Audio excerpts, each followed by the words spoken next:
Good evening, and welcome to It Starts at Home, celebrating and defending abortion access in Montana. My name is Kalika Siegel, and I'm the president of Democracy, a mentorship and women's empowerment organization for high school and college age students.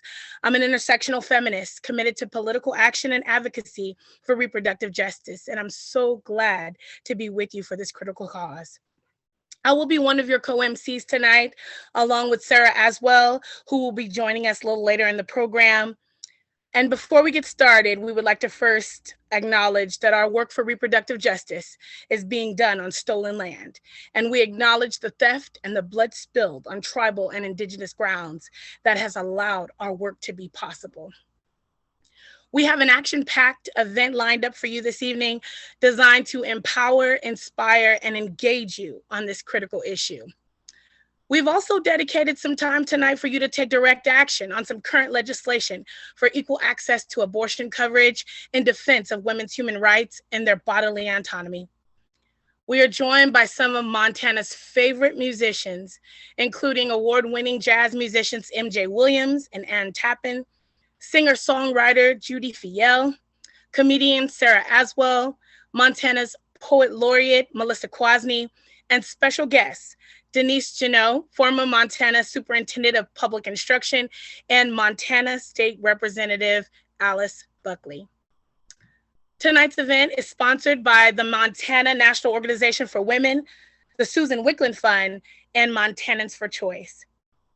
Our beneficiary tonight is the Susan Wicklund Fund, Montana's only statewide abortion fund, which serves Montanans and beyond, providing resources for any woman or pregnant person. And to donate to them, please join us at www.susanwicklundfund.org. And without further ado, first up is Kate Kujawa, the board president of the Susan Wicklund Fund. She's going to give us a little bit of why we are here tonight.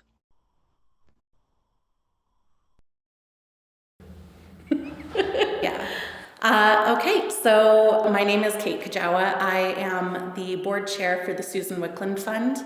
We are an all-volunteer board which helps people in the state of Montana and people coming to Montana afford abortion health care. And I am sitting here in a recording studio today wearing a really comfy, warm gray sweater that I just got, and I have glasses. That's perfect because I cannot see a single thing without them. I am a non-binary person with some really cute earrings that are yellow and purple, kind of shout out to the Susan Wicklund Fund and showing my pride. We want to make abortion safe, accessible, and compassionate here in our state, dispelling a lot of the myths surrounding abortion. Most people that we've seen have, at least one form of birth control that they're using. On average, are over 26 years old. These are people with lives. These are people in serious relationships. These are people with really complex things going on in their life. So, honestly, what I really wanted to convey is just sort of how our situation has changed over the years, really. When I started on the board in 2017, we were receiving maybe about 100 applications a year, and we were funding maybe 60 to 80. This past year, 2021, we funded 158 applications. What we've really seen over the years is that we've had just consistently every single year an increased need of funding, because we do talk to our clients and we counsel them and we help them, find strategies. We help them sign up for Medicaid, get coverage through their insurance. Most of them have children already. So trying to navigate life, taking time off work, finding childcare, the possibility of having to be away from home for multiple days at a time, and coordinating all of that. As a fund, we really want to be able to address those issues and help our clients in a variety of ways. When we do get people who truly do need funding, we don't want to have to turn them away. And that is our primary goal. But we've had a lot more people coming to us with issues with not having access to transportation. And for us, it's a really strong held belief that our clients should not have to hitchhike to their appointments. Gas cards, bus tickets, train tickets, airline tickets. Clients on average are traveling over 290 miles to receive care. We are also interested in establishing a pool of people who might be interested in becoming volunteer drivers. So if anyone is interested in volunteering, we also are accepting volunteers. We're also accepting internships. You can contact us through any of our social media platforms or even through our website, or again, emailing us at info@susanwicklandfund.org. And realistically, the vast majority of abortions occur before 10 weeks. If we were going to do an entire procedure as well as transportation and lodging, at the low end, we're looking at about $1,000, potentially closer to $1,200. As a fund, we're all volunteers. We love this. This is our passion. We are doing this because we really, truly care. Our board handles the costs of operation, and any donations that we get from individual people, it's always going towards our clients. If someone wants to donate while you're watching this, all you have to do is go to www.susanwicklandfund.org and donate. You can even type it in Google. It should be the first thing that pops up. So we've been trying to apply for different grants through different foundations to try and help really raise our capacity. One of our goals moving into the future is to find a foundation that would be willing to fund a paid position for us. There's a lot of work that we would love to be doing, a lot of outreach work, doing interviews, to visit community clinics and letting people know that we're here, do our basic finances. And having someone who could be paid to do that stuff would be incredible. It's kind of the nature of the beast with volunteers that you can only do so much. If anyone has any information on foundations that might be interested in helping us fund a paid position for the Susan Wickland Fund, you can go again to our website and hit that contact button, or you can email us directly at info@susanwicklandfund.org. So right now in Montana, abortion is allowed up to 21 weeks. Most of our clinics do perform up to, I believe, 18 weeks. And so anything over that, someone would need to go out of state. But I think that the rhetoric surrounding, abortions that happen at a later gestational age, a lot of the times it's very demonizing, and we really need to change this. I don't think anyone should feel scared and alone. It's already hard enough. We don't need our communities making it harder on a person. And for reference, I've been pregnant twice, so I am fully immersed in what happens. Typically you get an anatomy scan at 20 to 21 weeks. At that point, you most likely had planned that pregnancy and wanted it. But that's typically where you are potentially getting pretty tragic news if something is going poorly.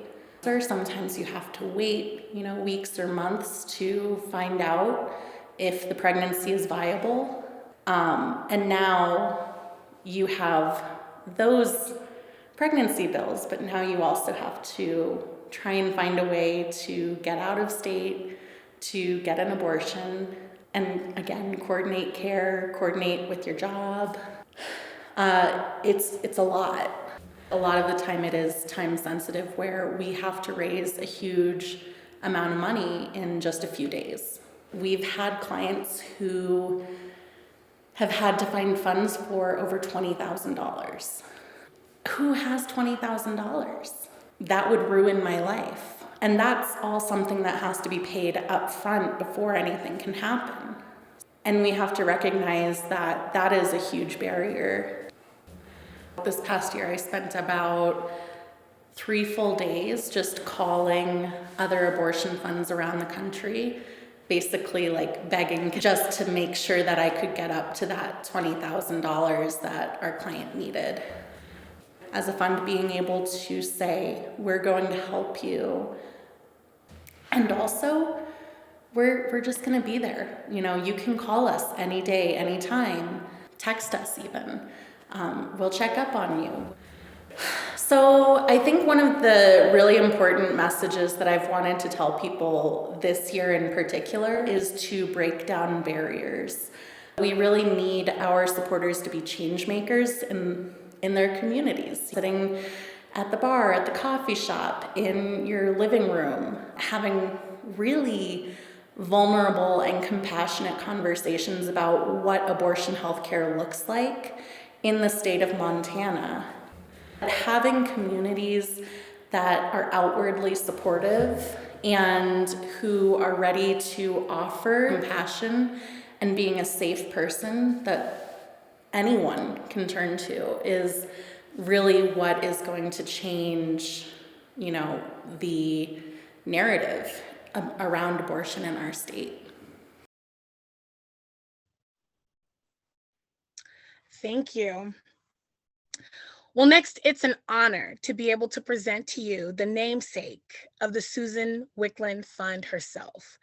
You can read more about her in her memoir, The Common Secret: My Journey as an Abortion Doctor. And tonight, all donations of $100 or more will get to receive their own copy of this book. Without further ado, I'd like to present to some and introduce to others. Greetings from Dr. Susan Wicklund. Hi, my name is Susan Wicklund. Welcome to my home studio. First of all, welcome very much to this event. I'm so glad you're taking part. I'm so glad many of you have an interest in protecting abortion rights, and to me, most importantly, making sure that women have access to safe abortions in a compassionate place in a way they can afford or can find the help that they need, the financial and the emotional help that they need to access safe abortions. I'm no longer working, sadly, but I did provide abortions for over a quarter of a century. It was interesting times. It changed a lot from the time I started till the time I ended. And I think it's becoming more and more difficult all the time for women to access abortion, obviously, with the laws and roadblocks that are put in their way. I learned very young, shortly after Roe v. Wade was passed in 1973, that abortion services are vital to women who are not prepared to be a parent and don't have resources to access that abortion. I had help many years ago. But then at age 26, with a 3-year-old in tow, I started undergrad and went on to medical school. I became an abortion provider because I wanted to provide abortions safely to women. I wanted to never turn anyone away because of financial need. And that was my motto the whole time. I was determined to never turn anyone away because of lack of money.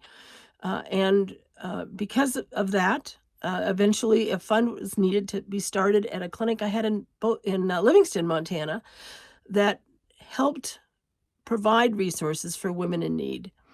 When I stopped working, not because of the anti-abortion zealots, but when I stopped working, the fund continued and changed its name to the Susan Wicklund Fund. I feel very honored in that. And they've continued to help individual patients as they need to access abortion care around Montana and all over the Pacific Northwest, and in fact, even in areas outside of here.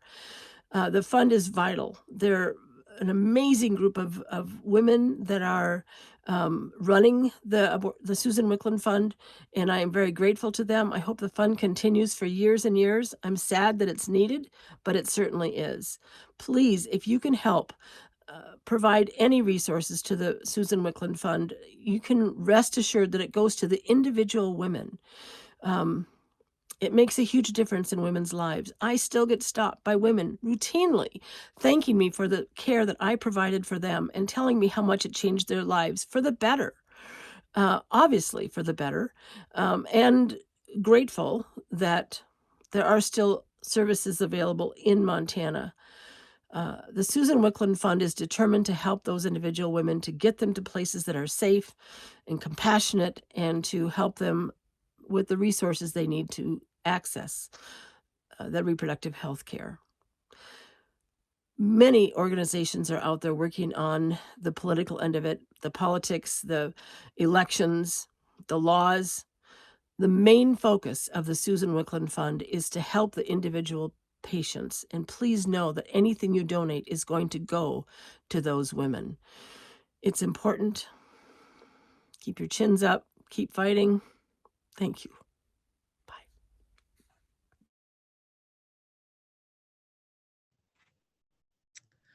Powerful words for very powerful work.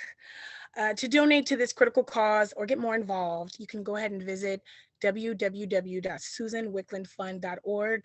And I just wanted to make sure everybody knows that that's Wickland with a U and not with an A, okay? Next up, we're going to have a poetry reading by Melissa Kwasny, Montana Poet Laureate. Melissa shared the 2019 through the 2021 Montana Poet Laureate position with M.L. Smoker. She is the author of 6 books of poetry, as well as editor of 2 anthologies. She has taught graduate and undergraduate poetry classes at a number of universities, and she is currently on the board of the Missoula Writing Collective. Co-editor with M.L. Smoker of I Go to the Ruined Place, Contemporary Poems in Defense of Global Human Rights. Hello. I want to thank Jan Strout and all the organizers for inviting me to be part of this event, this important event, and for knowing that we need politics, but that we also need art and music and poetry in our efforts to make this a better world. I'm going to start by reading a poem by Ada Limon called Instructions on Not Giving Up. More than the fuchsia funnels breaking out of the crabapple tree, more than the neighbor's almost obscene display of cherry limbs shoving their cotton candy colored blossoms to the slate sky of spring rains, it's the greening of the trees that really gets to me. When all the shock of white and taffy, the world's baubles and trinkets leave the pavement strewn with the confetti of aftermath, the leaves come, patient, plodding, a green skin growing over whatever winter did to us, a return to the strange idea of continuous living despite the mess of us, the hurt, the empty. Fine then, I'll take it, the tree seems to say, a new slick leaf unfurling like a fist to an open palm. I'll take it all.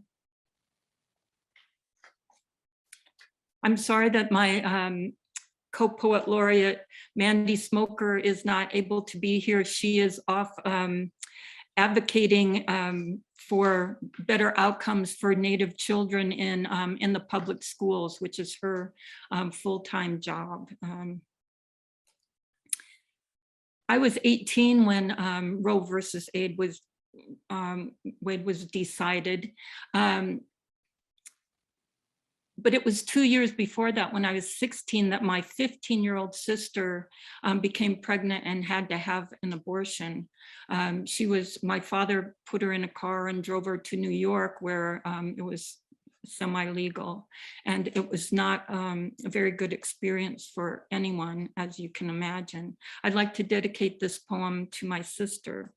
It's called Sweetbriar, which is a wild rose, almost white, pink rose. Sweetbriar. Today, my cusp, I have hit full bloom. Already you can feel me close on my way back to you. You cannot see what rose is at my lips or where its tender arbors in my hair, white, soft as banana. Today I am glutted with gloss. Today anything I don't like I call postmodern. Go inside a stone that would be your way. I am wandering the woodlots of childhood. No one knew then what to call the hatched vines snaking up the trunks like a hair shirt. But the pauses I remember, when the country lane gladdened the shed summer light, or when the brown water disappeared under oak. Oak large as mountains. It is a wonder any one of us survived. I hid in the lilacs, their voluptuous violet shade, the cool dirt underneath I would dig my hands in. My people, or kind grandparents of the corn and sun, have all but disappeared from the fields. We had a pact, much like the one I think I've made with you. Hey, daydream, though the boys were harsh and cornered us, though our mothers didn't protect the girls, we loved those girls, would fill our lives with them. Thank you. Thank you, Melissa, for your moving work, and to your co-author, Mandy, as well, and all the work that you all do on behalf of Indigenous populations. Next, we have a few jazz pieces for you tonight, performed by MJ Williams and Ann Tapman. And let me tell you a little bit about these amazing musicians. MJ Williams, both singer and trombonist, has been on the jazz circuit for many years. She has played venues from Seattle, Paris, New York, and Montana, and everything in between. She is the recipient of the Montana Governor's Arts Award, and the National Jazz Journalist honored her with a Jazz Heroes Award in 2020. MJ is a huge fan of Roswell Wood, Melba Liston, Carla Bley, and has a great love of the standards.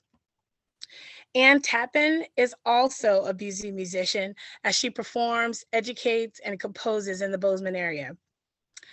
As an internationally recognized jazz pianist, Ann performed widely in the Northwest and in Europe, and has made 7 recordings with Montana's artists since moving to Montana from California. Tappan and Williams have performed and collaborated for many years, and together they have produced 4 CDs, and to which the latest will be out in spring of 2022.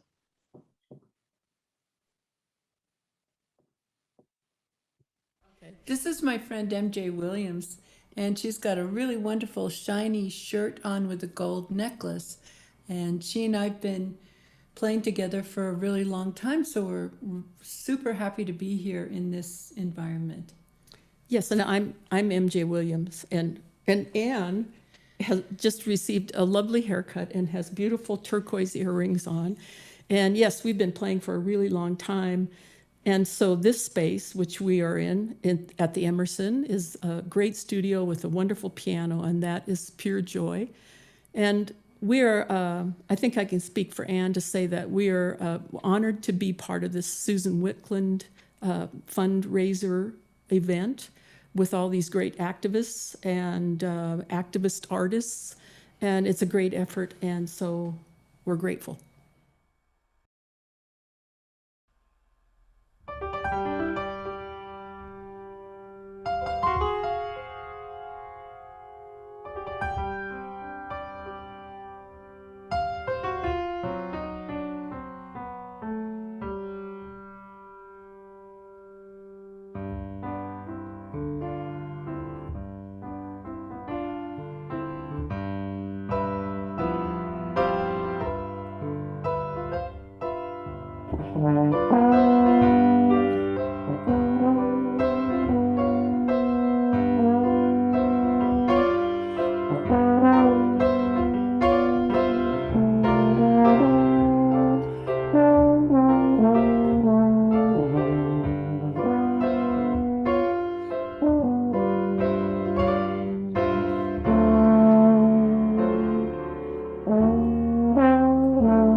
da da da da da da da. Ba ba da da da da da da da da da da. Va va da da va va va da da va va da. Ba ba ba da va da. Va va va va do va va va da da da da da. Va da va da va da da da da da ya va da do ya do. Va va va da da va ya va va da da da da. Ba ba ba ba ba ba va va do va va da do va da da va va va do va ya va da da do do. The sea, the sky, and you and I. Sea and sky, and you and I, we're all blues, we're all shades, we're all hues, we're all blues, we're all shades, we're all hues, we're all blues.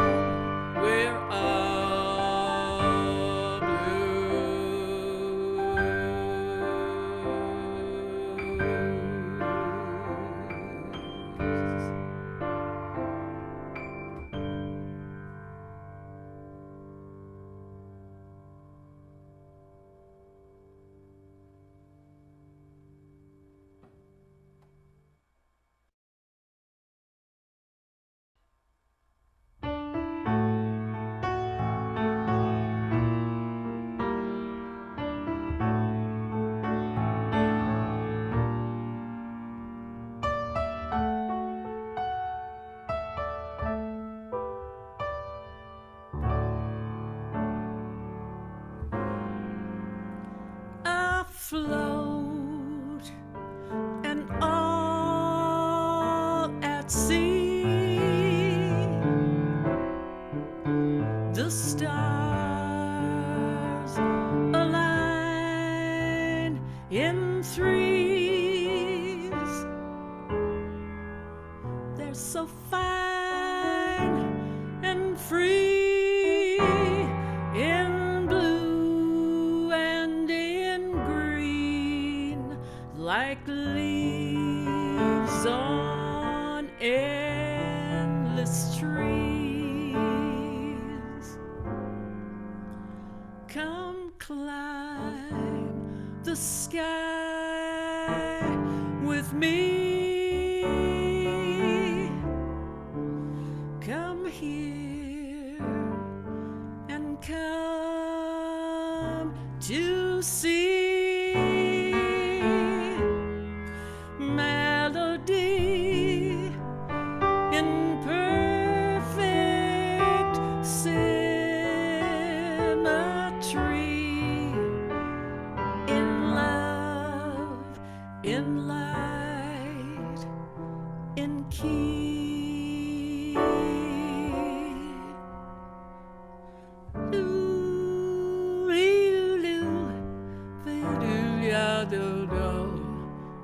Ba da do yo da, ba da da, ba ba ba ba da do yo, ba ba do do, ba da do da da, ba ba da da da da da do, ba da da do, ba do da da do do do do da do da da.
climb the sky with me. Come here and come to see melody in perfect symmetry, in love, in light, in love, in light, in love, in light, in key.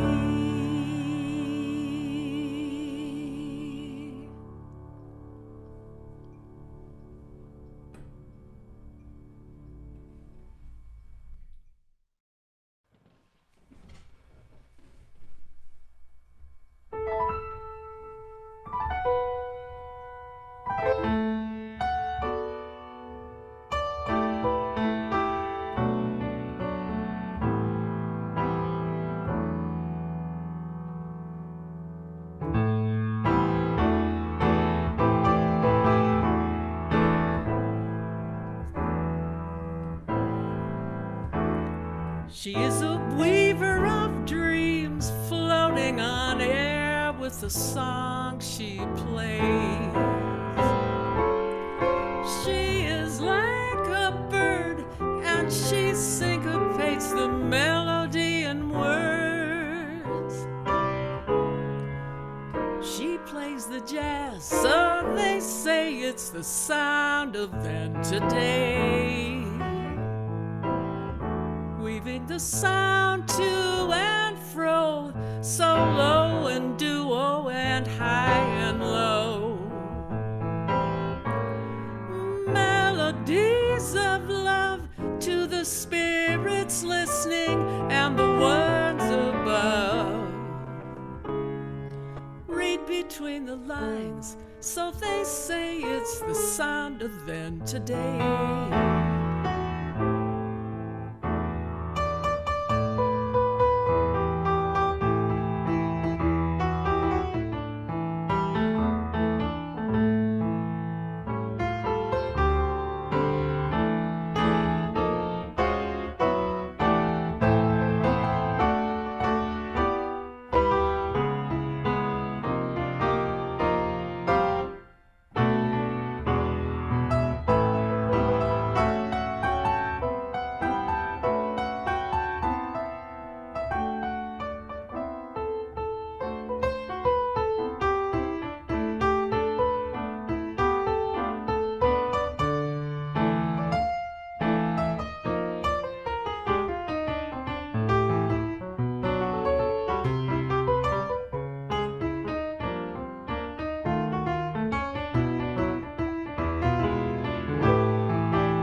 song she plays. Melodies of love to the spirits listening and the ones above. Read between the lines, so they say. It's the sound of love today, the sound of jazz today, the sound of then today. She's a weaver of dreams. She's a weaver of dreams.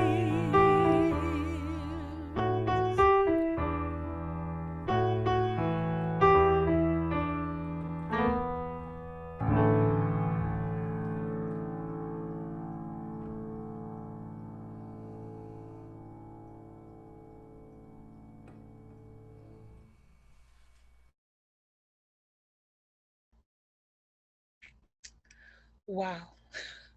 What can we say after that? Beautiful, simply beautiful. And I don't know about y'all, but that is exactly what I needed tonight. We have arrived at the political and legislative advocacy portion of the program, and we have two very powerful keynote speakers for you.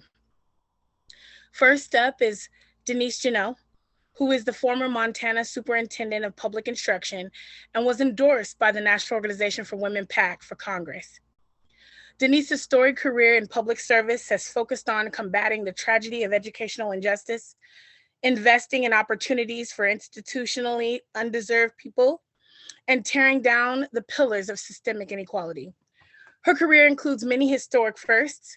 She was the first Native woman elected to statewide executive office, the first Native superintendent in Seattle, and the first out LGBTQIA+ federal candidate in Montana. She will be speaking on abortion access and democracy in Montana.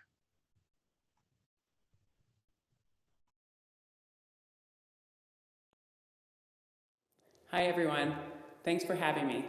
I'm happy to be in here in this virtual space with all of you. Although we cannot be in community in person, it remains such an important time to be involved and support the issues that we care about. It was just over a year ago when a violent mob broke into our nation's capital, putting our very democracy at risk. We are also facing an unprecedented challenge to voting rights and access to elections. And the war against women and our freedoms is strong.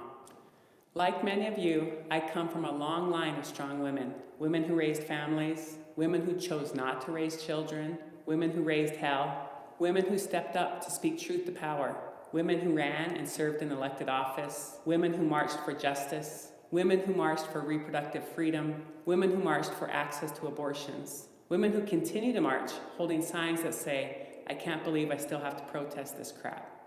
We all owe a lot to strong women role models. As women, we have a right to make choices about our lives, including if and when to get an abortion. Women also have a right to elect those who they believe will best represent them. Women have a right to privacy and reproductive control.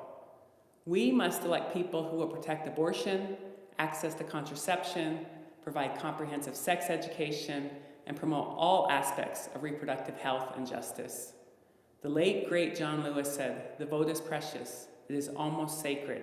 It is the most powerful, non-violent tool we have in a democracy." I grew up in a household where there were two non-negotiables. One, go to school, and two, vote. Those two things have helped shape my life. They are issues I care about deeply. And they are issues that help shape all of us, our society, and our democracy. I think of John Lewis's belief in voting rights and know that when this tool for democracy is hindered, it puts issues we care about at risk. It puts access for women, people of color, and young people in jeopardy. Making it hard to vote is not progress. When barriers to the ballot box are created, it sets us back decades. We have to continue to work to make sure people are registered to vote and have easy access to cast their ballot. Protecting voting rights is an essential aspect of protecting our fundamental right to control our bodies. We need to elect women and folks who listen to women. Our rights to healthcare access, a continued right for reproductive freedom, and protecting our most sacred right to vote is indeed at risk. But it's organizations like yours, and it's people like all of you who keep fighting who advocate, who vote, who support other women, who rise up to take on another day that will help us to prevail, to maintain optimism, and to succeed. So thank you for all that you do and all that you will continue to do.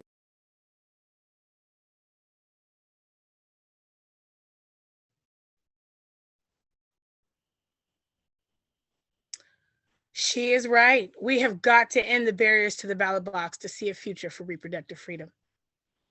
Our next keynote is Montana State Representative Alice Buckley, speaking on Montana legislation regarding abortion access and what's next in 2022. She joins us live tonight. Representative Buckley is serving her first term as a representative in Montana State Legislature and represents a district in Bozeman. She has focused her policy work on increasing access to high quality, affordable childcare, accessible healthcare, and mental health care, and supporting survivors of domestic and sexual violence. Montana now thanks Alice Buckley for being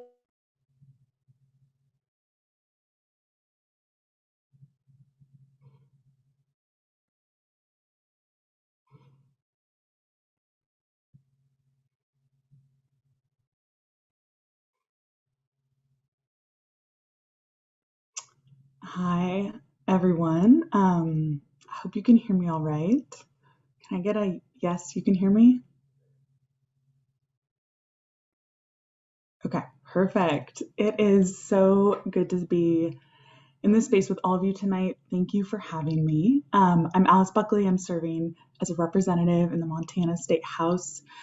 I want to start by just sharing a bit about what's going on with reproductive access in Montana following last session, what we can expect in the upcoming session, and then a bit about what it means for me and I think what it means for all of us moving forward. The 2021 legislative session was the first session in 16 years in our state without a Democratic governor to veto anti-choice legislation, and the result was an attack on every component of reproductive access and autonomy. The legislature passed numerous anti-choice bills. 4 of these are currently being litigated in court, and 3 of these have been temporarily blocked in district court while the case proceeds. The 3 that have been temporarily blocked include banning abortions after 20 weeks, requiring providers to offer patients an ultrasound, banning medication abortions via telehealth. The one bill that did not get an injunction and is particularly punitive prohibits insurance plans sold on the exchange from covering abortion. The Republican majority also passed a referendum, which will appear on an upcoming ballot in 2022 to adopt the Born Alive Infant Protection Act. The one piece of legislation we did manage to block was a constitutional amendment to change the definition of a person to begin at conception, which would have had a number of far-reaching and devastating consequences, including just banning abortion outright in the state. The reason we were able to block the personhood bill is that Republicans lacked 2 seats needed to claim the supermajority of 2/3 of the legislature, which is exactly what's at stake as we look toward the upcoming elections in 2022 and the upcoming session. Republicans just need to flip 2 seats in 2022 to gain a true supermajority that can then propose changes to the Montana Constitution. Our Constitution of Montana affords us a right to privacy, which is vital for protecting our reproductive health, our autonomy, our right to love who we love and be who we are. At this moment, our Constitution and the courts are the only thing between us and a complete erosion of our rights and our sanctity of autonomy. Our work in 2022 is not just to defeat the Born Alive ballot referendum, but it's also to elect Democratic legislative candidates to preserve the bulwark of our Constitution. I can't stress the urgency and the consequence of this election cycle enough for all of us who are in Montana. So what does this mean for all of us here?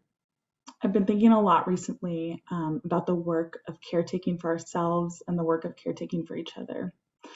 I keep returning to the truth that our liberation is bound together, and in a socio-political context that marginalizes and subjugates certain bodies, when some of us don't have the ability to make decisions about our own bodies, then none of us are truly free. So what does it look like to be creating communities and a future where all of us can experience physical freedom and where all of us are valued? It feels revolutionary and so beautiful to me to be talking about our bodies in politics and be talking about our physicality in spaces where certain bodies have been and continue to be systematically marginalized. We have to be creating spaces where all bodies are valued, all lived experiences are valued, all futures are valued. And I think it indeed starts at home, with our home bodies, with our bodies as home. As Bell Hooks said, the personal is and has always been political. And one thing that includes is simply loving ourselves, even when everyone and everything around us is telling us not to. Because I keep thinking about how if my body matters and is valued, then your body is valued and all bodies are valued.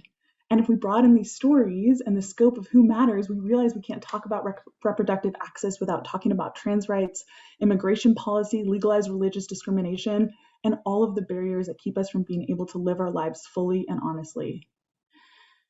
I think it takes so much courage at this moment in time to show up for ourselves and to show up for each other in the face of the political realities in our state. It takes courage to gaze clearly at what's ahead of us and still not give up hope. I'm here, I'm running for re-election because I'm standing on the shoulders of humans in the state who showed up again and again and again for the ability of people to make decisions about their reproductive health and autonomy. And then when I look down, they are standing on the shoulders of generations of people who all believed in the worth of bodies and of all lived experiences and had the courage to continue that work. It feels sometimes to me like there are no ways of showing up, or there isn't a point in showing up anymore. But there are ways, and it is as meaningful and worthy and necessary as it has always been. And it does look like knocking on doors. It looks like voting and testifying, but it also looks like caring for our own bodies and asking her what she needs, listening to that. It looks like bringing up abortion at the dinner table, like telling our own stories, like checking in with friends, like having conversations of whose lives we are valuing and whose lives we are not. It also takes courage to show up when there's so much to fear and there's so much to grieve at the moment, like there is. And yet we're here, we're together, we're in proximity, in solidarity, locked in step, and standing ground. So I'm happy to be here today. I'm so proud to be among you. And thanks for having me.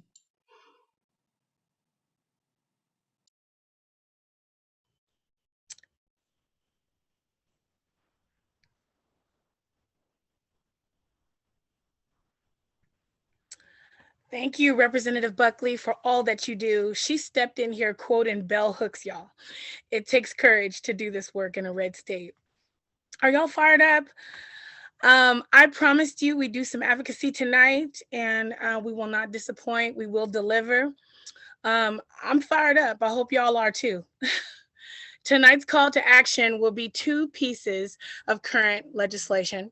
The Women's Health Protection Act, which prohibits all restriction on the provisions of and access to abortion services that would legally codify the right to abortion, and the EACH Act, which is the Equal Access to Abortion Coverage and Health Insurance, which requires federal healthcare services to provide abortion coverage for every person and for federal facilities to provide abortion access. Leading this portion will be Montana's own Lauren Jett King, who is the VP Action.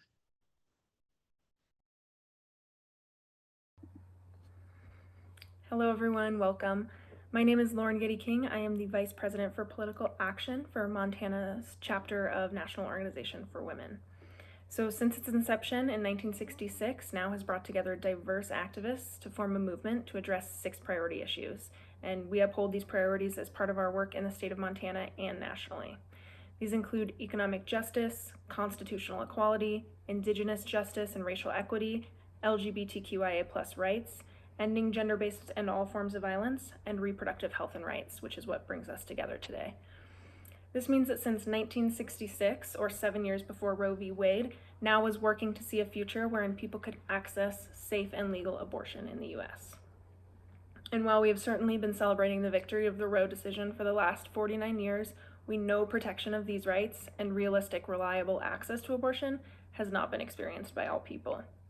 In addition to the attacks seen all over the country to create further social and economic barriers to receiving necessary health care, we know that pregnant people living in rural areas, those experiencing abuse or in abusive relationships, people of color, non-English speaking people, and non-binary people all experience disproportionate burdens to accessing sexual and reproductive health care, including abortion. As the Montana Now Vice President for Political Action, I have dedicated this last year to leading the fight against the unprecedented attacks on women's and all people's bodily autonomy, liberty, and choice. Here in Montana, during the legislative session, our members organized, advocated, and testified to defend against inhumane bills that included a wave of anti-abortion legislation, of which there were over 35 proposed bills. Other bills attacked trans youth and sexual education. There were various attempts to criminalize poverty, increase dangerous working and living conditions for people already susceptible to social and economic hardships that have been exacerbated as a result of the COVID-19 pandemic. And there was a blatant disregard for basic human rights and human needs. While our Montana Constitution has upheld the rights to individual privacy, Montana Now's political action team is determined to ensure everyone's right to abortion is codified and protected. That's why on a national level, we are currently advocating for the passage of both the Women's Health Protection Act, known as WIPA, which would protect the right to abortion. And it's been passed by the House and is currently stalled in the US Senate. And number two, the Equal Access to Abortion Coverage in Health Insurance, or EACH Act, to ensure affordable abortion health care for every person, which works to remove major economic barriers from the Hyde Amendment to abortion access. That has both been introduced in the House by Barbara Lee and the Senate by Tammy Duckworth, and would remove the Hyde Amendment, which prohibits federal funding use for abortions, profoundly impacting women and pregnant people of color and those with low incomes. Other organizing strategies within Montana include our elections engagement work with Now's candidate endorsement process, which is based on our 6 priority issues leading up to the 2022 federal and state elections. This way we all know which candidates are women's human rights champions and will fight for our right to make private healthcare decisions with support from our healthcare provider. We hold ongoing meetings with Montana's U.S. senators and other elected representatives to ensure they know supporting abortion access is crucial to the safety and livelihoods of all Montanans. And while we know our policy and organizing work is needed to defend access for all people in the future, we will continue to partner with and support the work of Susan Wickland Fund, Montanans for Choice, and many others to build power across the state to ensure that those in need of abortion services have both the rights and the resources to receive care now. For these reasons, we are so grateful to have your support in this work and ask that you make a donation tonight to the Susan Wickland Fund and that you get your phone out right now and encourage 5 friends to donate today as well. We also hope that you will consider becoming a Now member to get involved and stay updated on our advocacy for reproductive health and rights, along with our other 5 priority issues that we work on here in Montana. We have been in it since 1966 and we won't go back. Your help and input will help Montana Now build a movement to protect everyone's right to abortion and all reproductive health care. Thank you.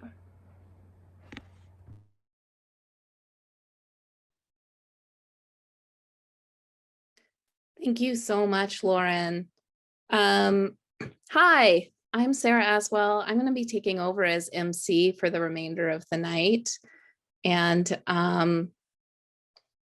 I am really honored to be here surrounded by so much talent and so many amazing activists.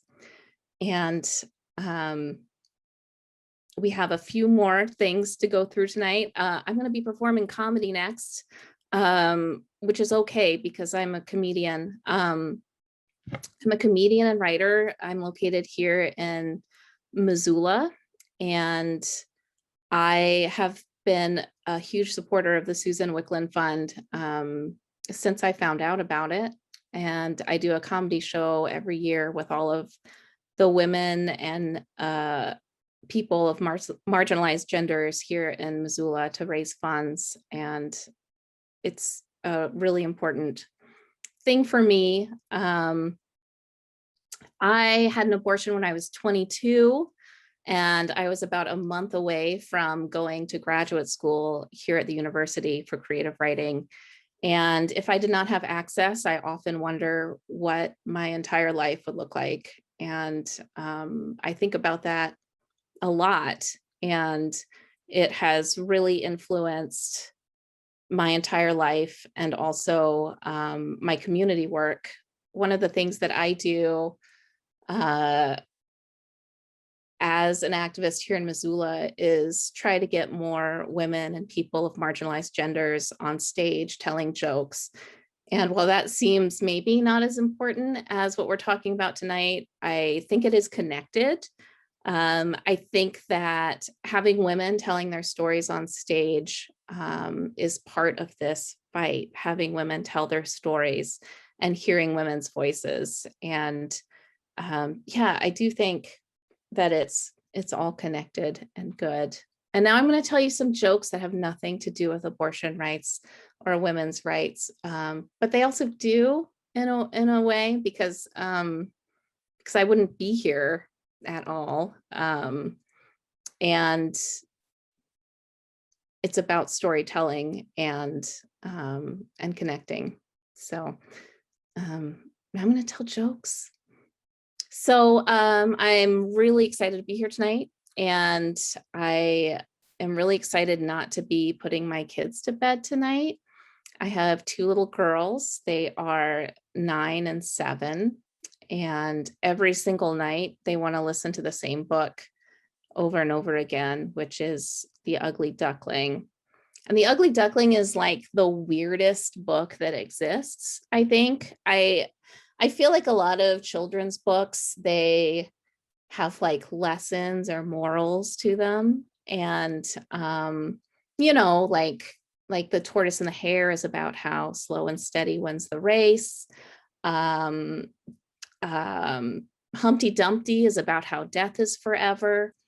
But I think The Ugly Duckling, like the lesson seems to be, and I've read it like 800 times, I think the lesson is, if you're ugly, that's okay. Because maybe, just maybe, you belong to an entirely different species. And in that species, you're hot.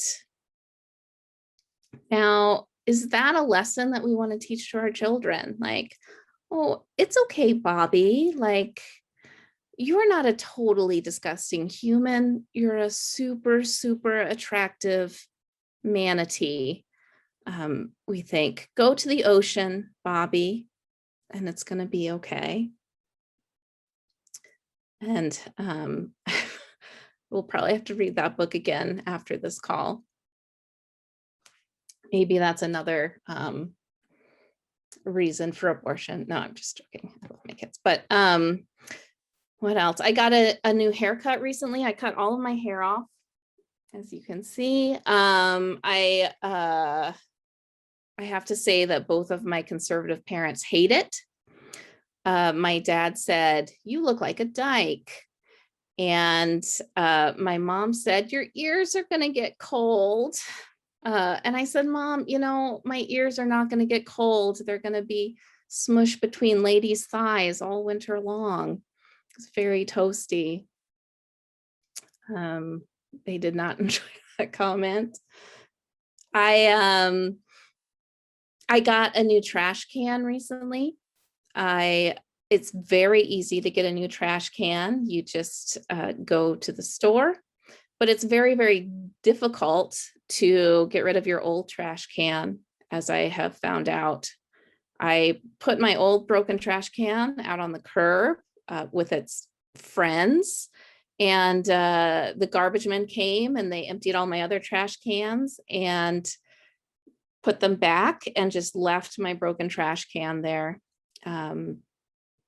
Very upsetting. I thought I smartened up the second week. I got out a pen and a piece of paper and I wrote "trash" on the paper, and I taped it to the broken trash can and I put it out on the curb, and nothing happened. I watched people throw their empty coffee cups into it all day, and then the garbage man came and emptied out the coffee cups and put it back on the curb. Finally, the third week, I figured out how to solve my problem. I got my paper and my pen out again, and I wrote, "I have become what I once contained." And I put it out on the curb, and watched 6 garbage men take it away very solemnly. It was very beautiful. That's how you get rid of a trash can. It's very, very difficult telling jokes to total silence, but we're gonna just keep going, guys. This is okay. I got divorced during the pandemic. I am a pandemic divorcee. I know there are people out there who went through the same thing. And it's okay. It's been okay. I feel like a lot of people assume that I got divorced during the pandemic because, I had to stay with my partner 24 hours a day, 7 days a week, and we just could not stand each other. So we got divorced, but that is not what happened at all. It's just that the pandemic gave us a lot of time to sit around and complete the paperwork. It's just a lot of red tape to get through. I know a lot of people learn to bake sourdough, and that's great, but I untangled my life of 16 years, which is just as important, truly. Now that I'm divorced, I'm pandemic dating. Pandemic dating is horrible. I'm doing online dating, which didn't exist the last time I was single at all. And I'm learning fast. Pandemic dating is very weird because you go online, your online date. I'm on Tinder, and right now everyone's like, the most attractive thing you can say on Tinder is I'm vaccinated. Like, that's the sexiest thing that you could possibly write. So I've just taken off with that idea. My whole bio is I say I'm vaccinated, and then I just list all of my vaccines. I start with COVID, but then I go into whooping cough, rubella, measles, most major strains of HPV. I am just really covered. I'm waiting for a response. I haven't gotten anyone yet, but we're gonna see how it goes. I also get a lot of really terrible dating advice from my friends now that I'm single. The very worst piece of dating advice that I get on a regular basis is be yourself. Be yourself. I think that's the worst thing that you can say to another person. Be yourself. And this is why when you tell someone to be yourself, you have no idea what you're telling that person to be, because only one person knows who you are, and that's you. When you say be yourself to someone else, I mean, you could be telling someone you could be flipping their serial killer switch. You don't know what you're telling them to do. And I also feel I think the people who are least likely to tell me to be myself are the people who know me best. My mom would never, ever, ever tell me to be myself. She's much more likely to be well, Sarah, that's a hard problem, but have you tried concealing your personality at all? Because I think that could be helpful. I think any time that someone tells you to be yourself, you should be oh, I should be, are you sure I should be myself? And then just go, and then run off into the sunset and leave them wondering what they've done. Would be good. My youngest daughter is in first grade. She came home the other day and she said that Smokey the Bear had come to her classroom and taught her about forest fires. And I said, that is so great. That's wonderful. What did you learn about forest fires? And she said, that bears are scary. And I was like, yes, that's true. Bears are very scary. A good lesson. But what did you learn about forest fires? And she told me that the bear had passed out pamphlets about forest fires while in the classroom. So I said, okay, let's sit down and we'll read the pamphlets. the pamphlet and learn about forest fires. And she said, well, I didn't get one. And I said, why didn't you get a pamphlet? And she said, because the bear had them. And like, that made me wonder, like, should we have like terrifying entities be teaching our children about forest fires? Like, forest fires are like scary, but like bears are like really scary, right? Like, how are they like supposed to understand that? I was thinking about what the world would be like if all of our education took place in that manner. Like, maybe they would have a werewolf come in and teach our kids about stranger danger. Like, don't talk to normal people. Or like, you know, they would teach dental health via the ghost of a dead boy. Like, brush your teeth and solve my murder. Like, a bear teaching fire safety. I don't understand. Okay, I'm gonna end there. My time is up, but I am also tasked with introducing the next person who is wonderful. Let me get my little notes up. We have a singer-songwriter up next.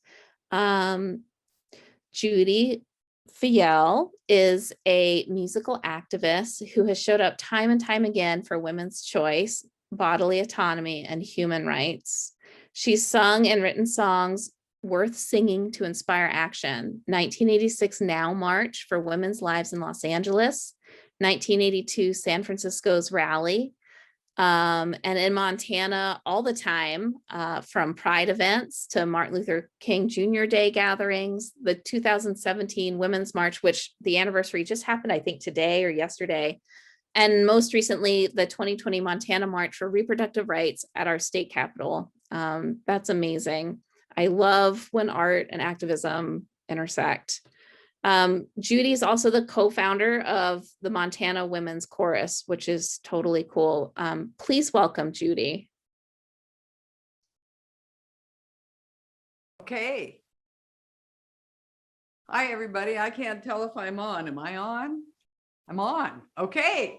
Hi. I wish I could see all of you, but you know, this is my friend Mackenzie. She can see me, I can see her. And so we got a little that energy happening that happens sometimes between performer and audience. And it's the energy I thrive on.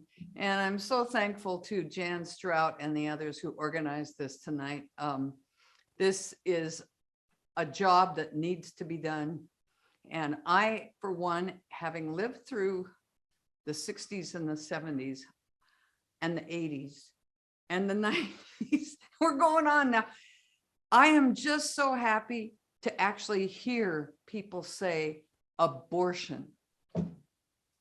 It got to be choice, but talking about abortion itself as though it's not something that needs to be whispered in the sidelines, but it's just, this is what we're talking about, women's power over our bodies.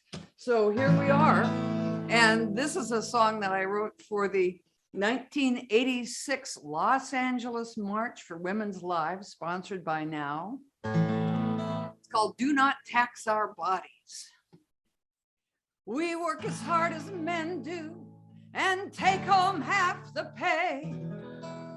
And when we're raising children, we work at least a double day. So put your money where your mouths are, boys. Pay women what we're worth. And pay us some respect for choosing when we will give birth. And do not tax our bodies anymore, sirs. They are not yours, sirs. Nevermore, say the women. Do not tax our bodies anymore, sirs. They are not yours for your cheap labor, exploitation, or entertainment. So do not tax our bodies anymore. So that chorus Taurus comes around a few times, I hope you'll join us. And don't be self-conscious, because probably not that many people can hear whether you're a great singer or not. The most important thing is your voice. We're used for entertainment in girly magazines. There's rape, molest, and incest on and off the screens. And your ladylike conventions can bind us just as well. We've seen your good intentions make many women's lives a hell. And do not tax our bodies anymore, sirs. They are not yours, sirs. Nevermore, say the women. Do not tax our bodies anymore, sirs.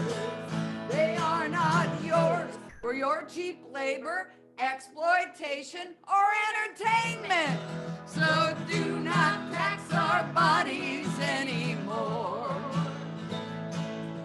Now it is not our duty to bear against our wills more tithers for your churches, cheap labor for your mills, symbols of your status, or fodder for your wars.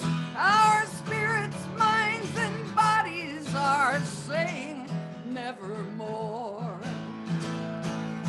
And do not tax our bodies anymore, sirs. They are not yours, sirs. Nevermore, say the women. Do not tax our bodies anymore, sirs.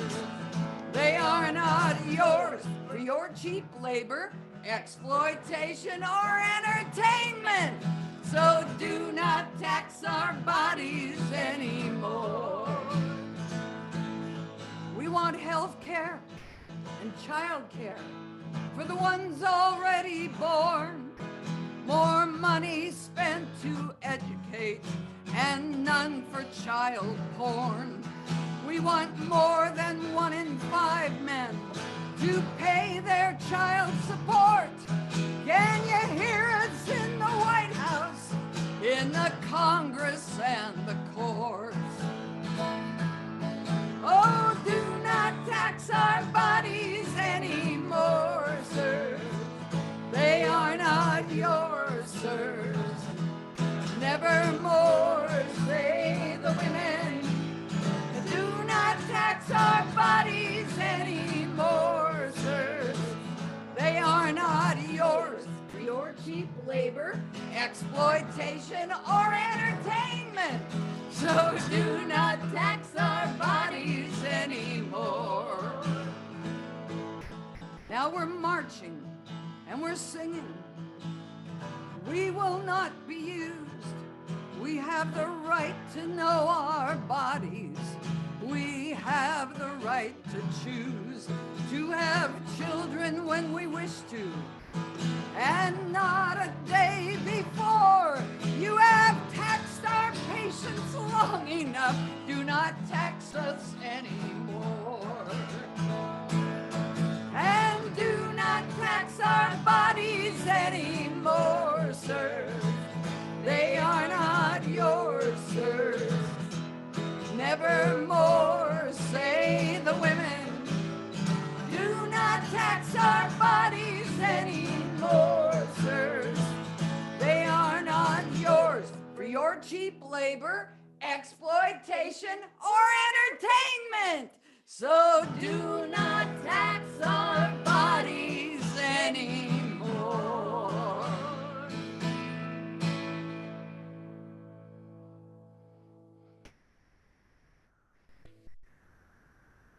Thank you. I can almost hear some clapping out there and hooting and hollering. Thank you, Mackenzie, for joining me. I've been having a lot of fun singing with Mackenzie Jones the last couple of years. And sometimes we call ourselves the intergenerationalists.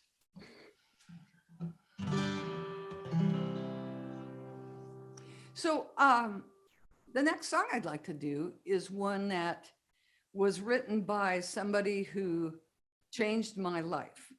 And the person who changed my life in this way was, see, we've got a little freezing problem here. Are we back? Oh, good. I see somebody waving there. Thank you.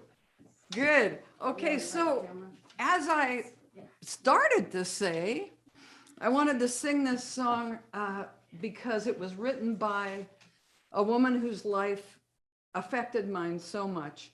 And she's, her name is Alex Dobkin.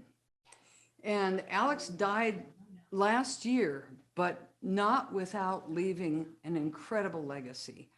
And one of the legacies that I feel was that she was one of the women who taught me to say the word lesbian.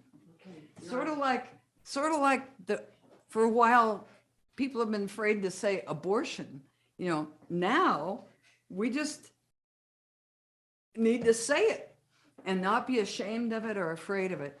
And I can remember the first times that I said the word lesbian about myself, and it was something for a little old Lutheran girl from Montana to put those words, get that word to come out of my mouth. But I did it, and part of it is thanks to Alex. And one of the songs that she wrote early in her songwriting career as a lesbian is called The Woman in Your Life. And she dedicates it really to all women, that loving oneself as a woman is one of the most, it's a terrific thing to do. What can I say? I really admired Alex, and I performed many times, somehow connected with her, and had her in our living room and our kitchen, and she was just a fabulous person. And this is the song that she wrote for all of us as women. The woman in your life will do what she must do to comfort you and calm you down and let you rest now. The woman in your life, she can rest so easily. She knows everything you do because the woman in your life is you. The woman in your life knows simply what is true. She knows a simple way to touch to make you whole now. The woman in your life, she can touch so easily. She knows everything you do because the woman in your life is you. And who knows more about your story, about your struggles in the world, and who cares more to bless your weary shoulders than the woman in your life? She's trying to come through, a woman's voice with messages, a woman's feelings. The woman in your life, she knows everything you feel. Da-da-ba-da-da-da, because the woman in your life is you. And who is sure to give you courage, and who will surely make you strong, and who will care all the joy that's coming to you. If not the woman in your life, she's someone to pursue. She's patient and she's waiting, and she'll take you home now. The woman in your life, she can wait so easily. She knows everything you do because the woman in your life is you. And who is sure to give you courage, and who will surely make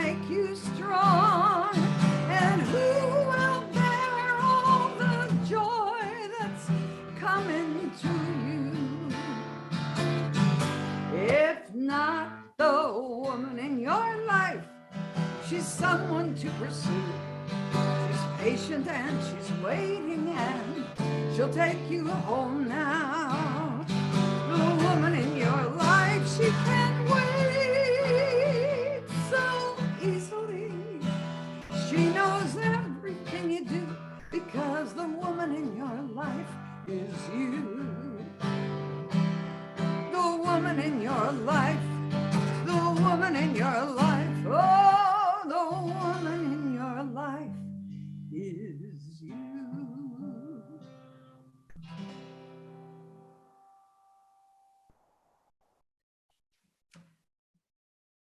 Was so much. That was amazing. Am I the only one like tearing up at every single thing, or am I just about to get my period? I'm not sure which, but I don't think so. I think it's just what the night is. Oh, that was good. I am planning, so I already have Susan Wickland's book, but I'm planning on donating $100 tonight so that I can give a free copy of the book to one of my friends. And I think everybody should. If you don't have the book, it's so good. It's awesome. And if you do, think about somebody who might appreciate it in your life. And if you don't have $100, which a lot of us don't, think about what you can give tonight. And giving doesn't necessarily mean money. It might mean $10. It might mean volunteering. It might mean texting a couple of friends who might have some money. It might mean stepping on stage and performing. It might mean writing some of your representatives. And it might mean telling your story just to anyone who will listen. It's about how we can make change. So, okay, before we leave tonight, we have some closing remarks. This is our very last thing. We're going to hear from Jess Wilkerson, who's the Vice President of Montanans for Choice. Such a wonderful person and such a wonderful organization. Thank you all so much for coming, and thank you all for all that you do and all the different ways you do it. Okay, here's Jess. Thank you so much, Sarah, and good evening to all of you. Wasn't that incredible? What a talented and passionate lineup we've gotten to see tonight. So much diverse skill and so much diverse passion. So thank you so much for bringing all of your lessons and all of your talent to us tonight. Thank you for spending the evening with us on a Saturday.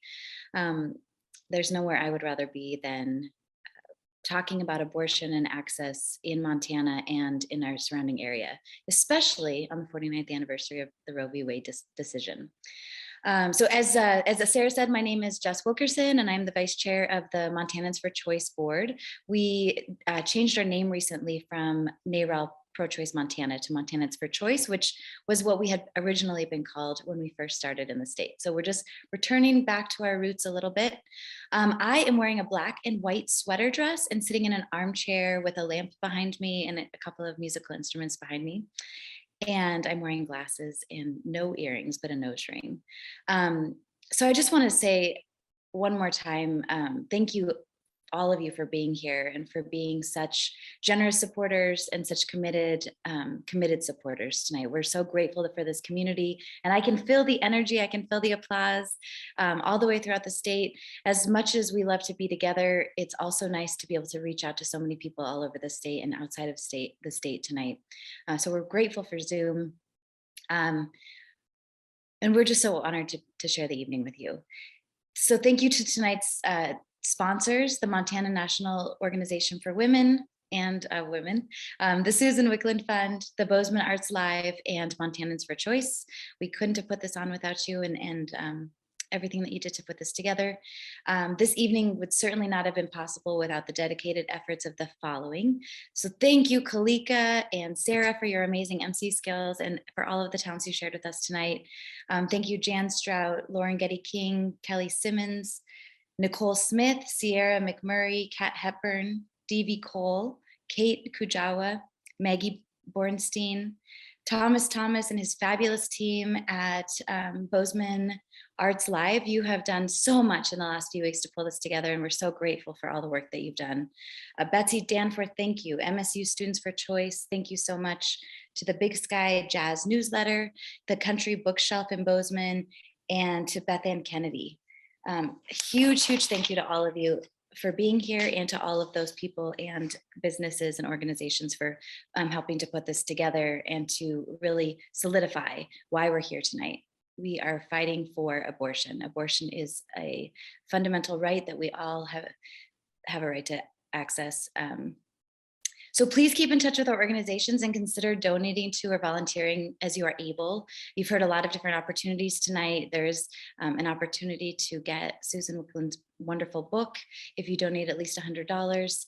Please take time to contact Senator Daines to support, specifically to support the following bills, S 1091 and S 1975. And just to let him know that you support access to abortion and that you want him to stop trying to control other people's bodies. Please talk to your friends and family about why access to safe, legal, and compassionate abortion is so vital. And continue, like Sarah said, continue to tell your story, to have compassionate conversations, to shift the perspective of those who may be missing the point of this conversation. So again, we are so grateful to each and every one of you for spending your Saturday evening with us. Take care, keep fighting for the right for abortion. And you've made a huge difference tonight by being here. So thank you. Woo! Thank you. Thank you. Yeah. Yay. Yay! Thank you. Thank you all. We love the production team too.